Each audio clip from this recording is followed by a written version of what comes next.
ଜୟ ମା ସାରା ସୁନ୍ଦରୀ ଚାଲନ୍ତୁ ଦେଖିବା ଆଜି ଆମର କାମ ହେଉଛି ଆଇଦପୁର ବନ୍ୟା ଆଶ୍ରୟସ୍ଥଳୀ କାମ ହେଉଛି ମଧ୍ୟ ବୃନ୍ଦାରୁ ଆମରି ଦୋକାନ ଟାଇଲି ଆଉ ଆମରି ମଧ୍ୟ ମିସ୍ତ୍ରୀ ପ୍ରଥମ ମୁଁ ସ୍ୱାଗତ ଜଣାଇବି ମୋର ପ୍ରିୟ ସବସ୍କ୍ରାଇବରମାନଙ୍କୁ, ଦ୍ୱିତୀୟ ସ୍ୱାଗତ ଜଣାଇବି ମୋ ମିସ୍ତ୍ରୀ ଚ୍ୟାନେଲ୍।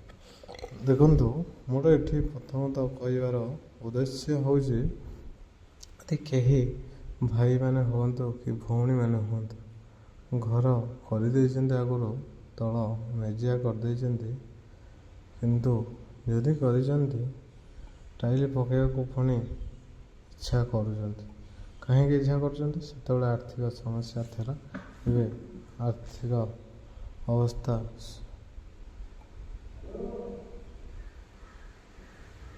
ଭଲ ହେଇଯିବାରୁ ପୁଣି ଟିକେ ଘରଟାକୁ କ୍ଲାରିଟି କରିବା ପାଇଁ ଚାହୁଁଛନ୍ତି।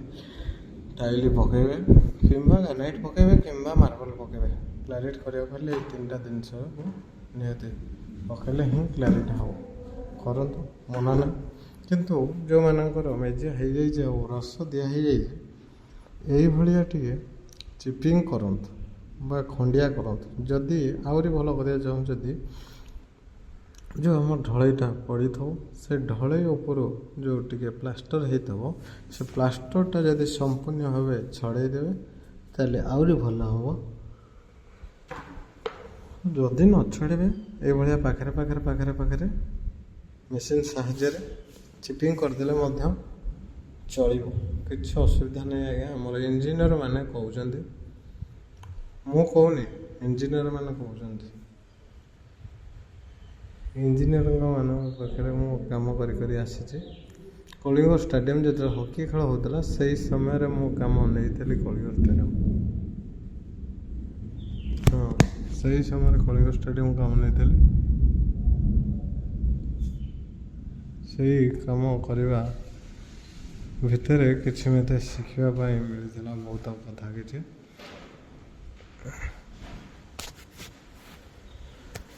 ସେ କାମ କରିବା ଭିତରେ ଆମର ଯିଏ ବି ସେଠି ଷ୍ଟାଡ଼ିୟମ୍ରେ ସବୁ ରସ ଦିଆ ହେଇଥାଏ, ଇଞ୍ଜିନିୟର ମାନେ କୁହନ୍ତି ଆମକୁ, ଜେଇ ମାନେ ଓଭରସିଅର୍ ମାନେ କୁହନ୍ତି କି ଏମିତି ଖଣ୍ଡିଆ କରିଦେବେ, ଖଣ୍ଡିଆ କରିକି ପକାଇବେ, କିଛି ଅସୁବିଧା ନାହିଁ,